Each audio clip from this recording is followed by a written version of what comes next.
dalal ak jàmm ci seen bii di Albasir TV ñi ngi lay ñaan nga abonné ci seen bi te partage vidéo bi. dama ne la man son ay bu maa la wax fii. waaw tey jii ngeen di ubbi seen kii bi. studio bi.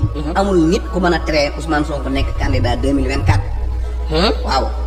kooku amul ak yi fas yéene traîner yëpp. ma ne la nañ defaat téeméeri junni dossier amul benn nit laa wax buy exister moo xam nga yor doole moo xam yoroo doole moo xam nga naw sa doole moo xam nawoo ko nga mën a lijjanti ba élection 2024 yi Ousmane Sonko toog ne di ci seetaan day bokk ci élection yi nii wala nee.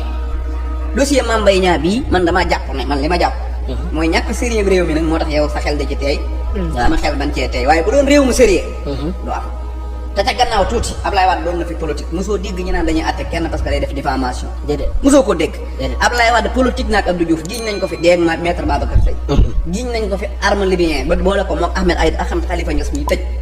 parce que dañ ne ay arme. du ma bokk nag ci ñuy wax naan mayel Ousmane Sonko jàmm wala mayel ki jàmm dama jàpp ne Ousmane Sonko yàlla moo koy njëkk a jàmmal Sénégal yi door koo jàmmal kon loolu du ma ci dellusiwaat li ma la waxoon ci commission laa lay waxaat président Ousmane Sonko mu daa bëgg nga noppalu ci ay mbiram te xam ne mënuloo ko dara te incha allah rabbi moo leen di wut loolu moom ay garanti laa ci am. bul fàtte abonné ci chaîne bi te nga bës cloche de notification bi mooy tax vidéo bu ñu dugal nga bokk ci ñi ko njëkk a am te nga aimé vidéo bi dinañ jàppale bu baax ci liggéey.